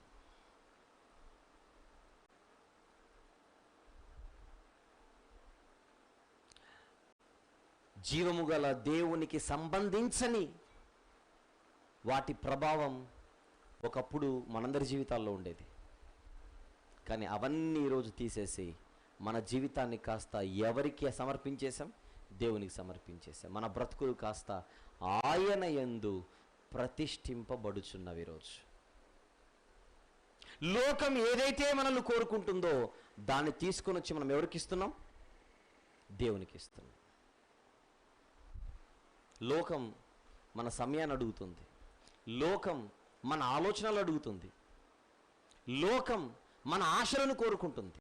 నన్ను చూడు, నన్ను చూడు, నన్ను చూడు. ఈ లోకం ప్రతిక్షణం మనల్ని ఆకర్షిస్తూనే ఉంటుంది.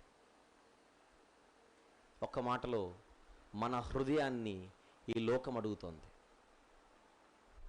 కారణం, ఈ లోకం అపవాది చేతిలో ఉన్నది గనుక, అపవాది చేతిలోనికి జారిపోయింది గనుక. ఈ లోక రాజ్యములన్నిటినీ ఆయనకు ఒక్క నిమిషంలో చూపించి ఇవన్నీ నాకు అప్పగింపబడి ఉన్నవంటున్నాడు అపవాది.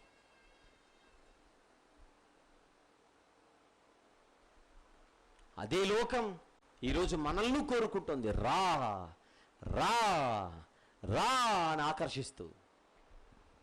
మనమేమంటున్నాం? ఈ హృదయాన్ని, ఈ జీవితాన్ని, దేవుడు నాకు ఇచ్చిన సమయాన్ని నీకెంత మాత్రము నేను ఇవ్వను. అసలు నేను నా సొత్తును కాదు, నేను నా సొత్తును కాదు అని లోకము ఏ జీవితాన్ని అయితే మనల్ని కోరుకుంటుందో ఆ జీవితాన్ని ఎవరికి అప్పగించేస్తున్నాం? దేవునికి అప్పగించి ఆయన కొరకు దానిని ప్రతిష్ఠించుచున్నాం. ఆ ప్రభావం మన మీద పడకుండా, ఆ నడిపింపు మన మీద ఉండకుండా. అదే ఇక్కడ నీవు ఆ జనములను అనగద్రొక్కి వారికి దొరికిన లాభమును నేను యెహోవాకు ప్రతిష్ఠించుదును. లాభం అంటే కేవలం డబ్బులని కాదు, ఇక్కడ ముత్యాలని కాదు, రత్నాలని కాదు. ఇది ఆత్మీయత గురించి మాట్లాడుతున్న మాటలు.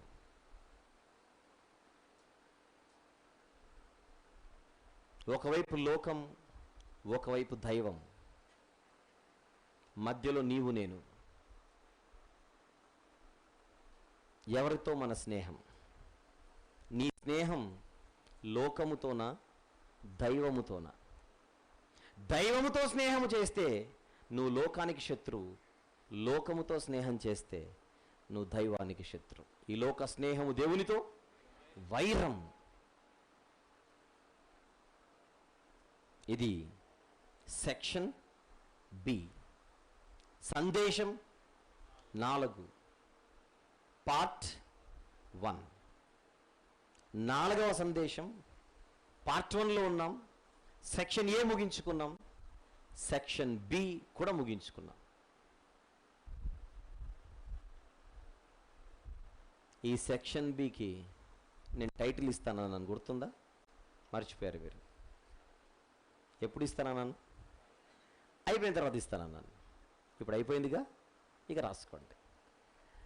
9వ వచనము నుండి ఈ 13వ వచనం వరకు చదివితే మనకి ఏమర్థమైంది? ఇశ్రాయేలీయుల శత్రువుల ఓటమి అని మనకు అర్థం కాలేదు. కొద్ది రోజులు శత్రువులు ఏదో అనుకుంటారు, కానీ వారికి ఓటమి, నీకు గెలుపు అని చెప్పాడు. అందుకే టైటిల్ అదే, శత్రువుల ఓటమి. అంటే దేవుడిచ్చే విడుదలలో ఒక భాగం ఏమై ఉంటుంది? శత్రువుల ఓటమి కూడా కలిసి ఉంటుంది అందులో. ఈరోజు బ్యాప్టిజం ఎవరైతే తీసుకోబోతున్నారో, ఎక్స్క్యూజ్ మీ, మీరు వినండి, ఎవరో ఈరోజు మీరు బ్యాప్టిజం 5కో 5:30కో ఉంటుంది. ఏ క్షణమైతే మీరు బ్యాప్టిజం తీసుకుంటారో మీ జీవితంలో ఏం జరిగిందో చెప్పనా? లోకం మీ ముందు ఓడిపోబోతోంది. లాగింది లాగింది లాగింది ఆ లోకం ఇంతకాలం మిమ్మల్ని. దేవుని వాక్యానికి ఆకర్షితులై ఈరోజు ఆ లోకాన్ని, ఆ లోక ప్రభావాన్ని మీరు తొక్కేయడానికి సిద్ధపడుతున్న దినమిది. ఈరోజు సాయంత్రంతో మీ జీవితంలో లోక సంబంధమైన ఆ ప్రభావం మీ బ్రతుకులో ఓటమిని చూడాలి. అది శత్రువు మనకు, అది ఓడిపోవాలి. దేవుని బిడ్డగా నువ్వే గెలవాలి, గెలుస్తూనే ఉండాలి. ఎంతకాలం? అంతము వరకు. ఈరోజు ఒక్కరోజు గెలిచి రేపు నీది అనకూడదు లోకంతో. అది మ్యాచ్ ఫిక్సింగ్ అవుతుంది. అప్పుడు అది మ్యాచ్ ఫిక్సింగ్ అవుతుంది. రేపు నీది, ఎల్లుండి నాది, మళ్ళీ నీది, మళ్ళీ నాది అంటే. 4వ సందేశం అయిపోయినట్ట, 4వ సందేశంలో సగం అయిపోయినట్ల, సగం అయిపోయినట్లు. పార్ట్ 1 మాత్రమే. ఒక 10 నిమిషాల్లో మనకు భోజనాలు రెడీ అవుతాయి. అందుకోసం ఒక 2 వచనాలు చూద్దాం. ఒక 2 వచనాలు చూద్దాం చాలు. 5వ అధ్యాయం. ఎక్కడికి వెళ్తున్నాం మనం? పార్ట్ 2లోకి వెళ్తున్నాం. పార్ట్ 2లోకి వెళ్తున్నాం. పార్ట్ 2లో సెక్షన్ ఏ. పార్ట్ 2లో సెక్షన్ ఏ.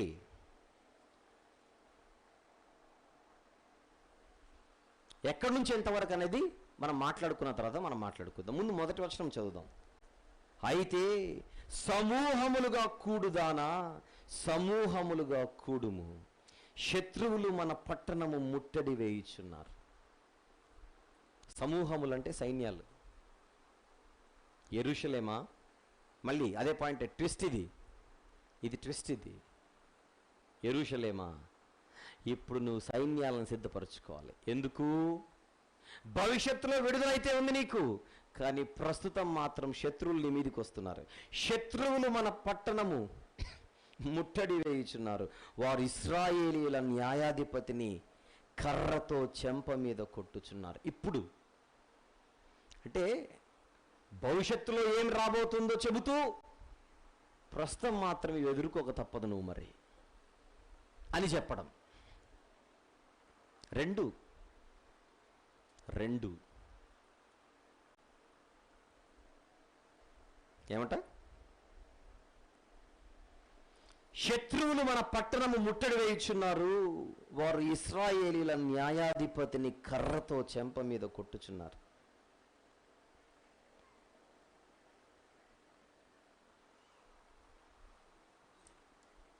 ఇందులో రెండు అర్థాలు ఉన్నాయి.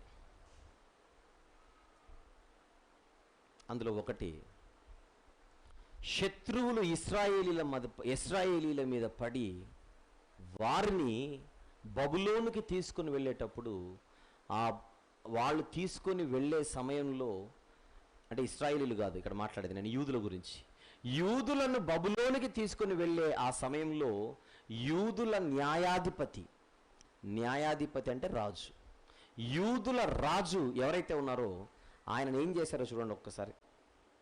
రాజుల 2వ గ్రంథం, రాజుల 2వ గ్రంథం 25వ అధ్యాయం, 25వ అధ్యాయం ఒకసారి 7వ వచనము చూద్దాం. సిద్కియా అంటే యూదులను పాలిస్తున్న రాజు, వారి న్యాయాధిపతి. సిద్కియా చూచుచుండగా వారు అతని కుమారులను చంపించి సిద్కియా కన్నులు ఊడదీయించి ఇత్తడి సంఖ్యలతో అతన్ని బంధించి బబులోను పట్టణమునకు తీసుకొని పోయిరి. అంటే ఈరోజు మీకు ఈ శ్రమలు తప్పవు. మీ రాజును కూడా కొడతారు వాళ్ళు. కర్ర తీసుకొని చెంప మీద కొడతారంటే వర్ణన అంతే. వాళ్ళు చెంప మీద కొట్టడమే కాదు, కళ్ళే తీసేశారు, బంధించేశారు, సంకెళ్ళు వేశారు. ఈ రాజును తీసుకొని వెళ్ళిపోయారు.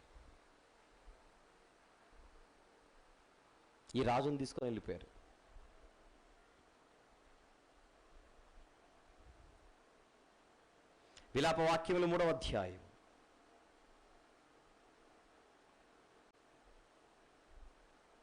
విలాపవాక్యములు 3వ అధ్యాయం 30వ వచనము ఒక్కసారి చూద్దాం. 30, అతడు తన్ను కొట్టువాని తట్టు తన చెంపను త్రిప్పవలెను, అతడు నిందతో నింపబడవలెను. ఇక్కడ డబుల్ ప్రాఫెసీస్, ఇవి మర్చిపోకండి, ఇవన్నీ డబుల్ ప్రాఫెసీస్. ఒకటేమో ఆ తరములో లేదా ఆ కాలంలో ఒక రాజు నెరవేరుస్తాడు, కానీ భవిష్యత్తులో మరొక రాజు ప్రజలందరి మేలు కోసం, అందరి కోసం ఆయన దెబ్బలు తినబోతున్నాడు. అదెవరి గురించి? యేసుప్రభు గురించి. కొట్టారు కదా యేసుప్రభుని, చెంపల మీద కొట్టారు, బాగా అవమానపరిచారు. బైబిల్లో ఉంటుంది మనకు. మత్తయి సువార్త 27:30 వచనం ఒకసారి చూద్దాం. మత్తయి సువార్త 27వ అధ్యాయం 30వ వచనం ఏం చేశారట?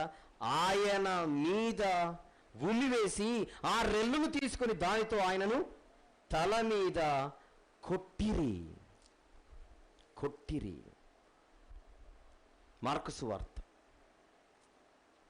15వ అధ్యాయం 19వ వచనం చూద్దాం. మరియు రెల్లుతో ఆయన తల మీద కొట్టి ఆయన మీద ఉమ్మివేశారు.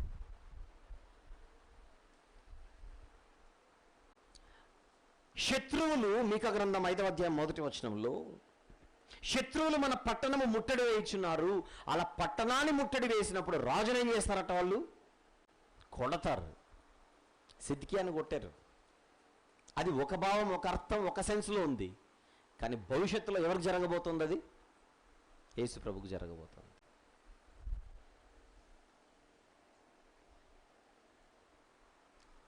ఒక చిన్న విషయాన్ని చెప్పి 4వ అధ్యాయంలో ఎలాగైతే 9వ వచనం నుంచి వరుసగా 2-3 వచనాల పాటు మీకు భవిష్యత్తు అయితే ఉంది, ఇప్పుడు మాత్రం ఇది తప్పదు అని ఎలాగైతే చెప్పాడో, 5వ అధ్యాయంలో కూడా పార్ట్ 2 విడుదలను గురించిన సందేశమే, కానీ మధ్యలో గుర్తు చేస్తున్నాడు. తప్పదు నీకు, ఇప్పుడు తప్పదు. శత్రువులను ఎదుర్కోక తప్పదు, శత్రువులకు నువ్వు బలికాక తప్పదు కొద్ది రోజులు. అయితే ఇప్పుడు భవిష్యత్తు వీలు. 2వ వచనం, బెత్లెహేము ఎఫ్రాతా, యూదా వారి కుటుంబంలో నీవు స్వల్ప గ్రామమైనను నా కొరకు ఇశ్రాయేలీలు నిలబోవాడు నీలో నుండి వచ్చును.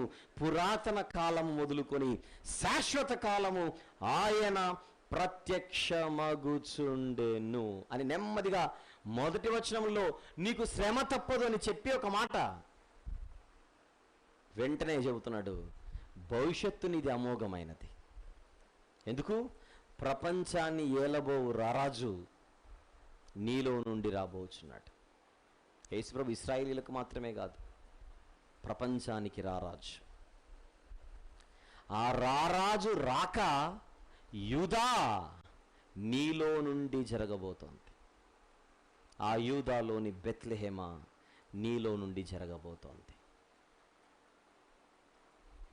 భవిష్యత్తులో ప్రపంచం రక్షణ కోసం ఎదురు చూడాలంటే యూదాలో జన్మించిన లేదా యూదయలో జన్మించిన యేసు ప్రభు వారిని చూడాలి.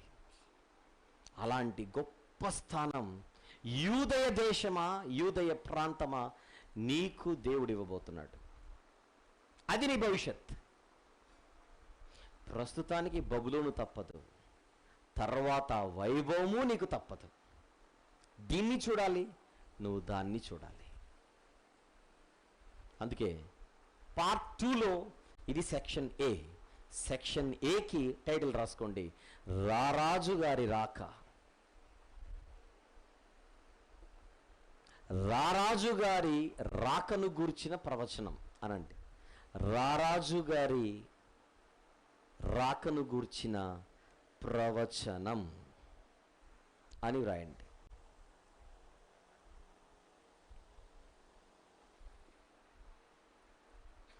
ఎక్కడొస్తాడట? యూదయలోని బెత్లెహేము నుండి. బెత్లెహేము ఒకప్పుడు ఆ ప్రాంతం, ఇప్పుడు బెత్లెహేము ఎక్కడైతే ఉందో ఒకప్పుడు మొదట దాని పేరు ఎఫ్రాతా. ఎఫ్రాతా. అది నెమ్మదిగా ఎలాగైతే మనకు కాలనీస్ అన్ని కలిసిపోతాయో, ఎలాగైతే 2-3 ప్రాంతాలు కలిసి ఒక ప్రాంతంగా మారిపోతాయో, తర్వాత అది బెత్లెహేం అయింది. అందుకే బెత్లెహేము ఎఫ్రాతా అని పిలుస్తారు. ఎఫ్రాతా కోసం కొన్ని వచనాలు మన బైబిల్లో చూద్దాం. ఆదికాండము 35వ అధ్యాయం.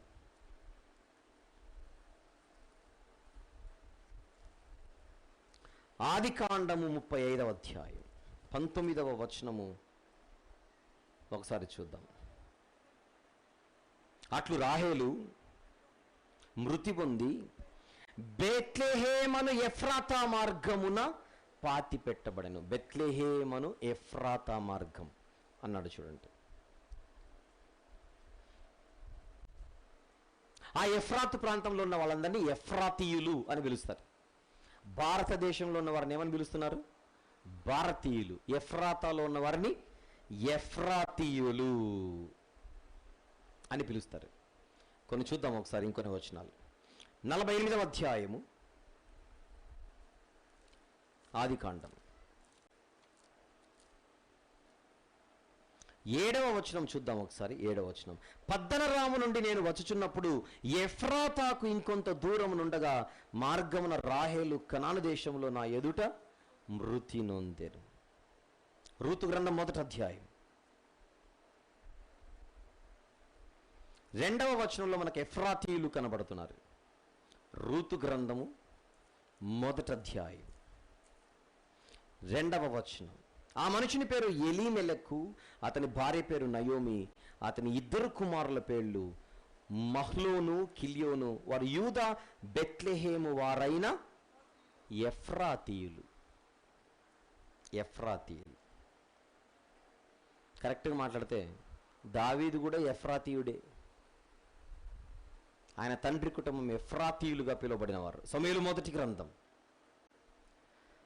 17వ అధ్యాయము. సమూయేలు మొదటి గ్రంథం 17వ అధ్యాయం 12వ వచనము ఒకసారి చూద్దాం. దావీదు యూదా బెత్లెహేము వాడగు ఎఫ్రాతీయుడైన యెషయి అనువాని కుమారుడు. వీళ్ళందరూ ఎఫ్రాతీయులు అన్నమాట. చిన్ని ప్రాంతం, పెద్దగా ఎవరికి ఆసక్తి లేని ప్రాంతం. ఆ ప్రాంతంలో నుండి ఒకప్పుడు దావీదు వచ్చాడు. అదే ప్రాంతంలో నుండే ప్రపంచ రారాజు రాబోతున్నాడని ప్రవక్త అయిన మీకా గారి ప్రవచనం. విడుదలను గూర్చిన సందేశం, పార్ట్ 2, సెక్షన్ A, రాజుగారి రాక, రారాజుగారి రాక, దానిని గురించిన ప్రవచనం. ఇప్పుడే ప్రారంభించుకున్నాం. 5వ అధ్యాయము 2వ వచనంలో ఉన్నాం. లంచ్ బ్రేక్ తీసుకొని త్వరగా వస్తే వరుసగా నేనే తీసుకొని మీకా గారికి మంచి మంచి సెండ్ ఆఫ్. ప్రార్థన. ప్రేమగల తండ్రి, కృపగల దేవ, ఆసక్తితో మీ పిల్లలు వింటున్నారు. మీ దయను బట్టి మేము నేర్చుకుంటున్నాం. గ్రంథాన్ని తండ్రి మా కోసం మీరు విప్పుతున్నందుకు కృతజ్ఞతలు తండ్రి. నేర్చుకోవాల్సిన సంగతులు ఇంకెన్నో ఉంటుండగా మధ్యాహ్న వేళలో చక్కగా మాట్లాడుకొని గ్రంథమంతటిని నేర్చుకొని ఆత్మీయ సంతృప్తితో ఇక్కడి నుంచి మేము సెలవు తీసుకోవడానికి కృప దయచేయమని యేసు ప్రభు వారి పవిత్రమైన నామములు ప్రార్థన సమర్పిస్తున్నాము తండ్రి. ఆమెన్.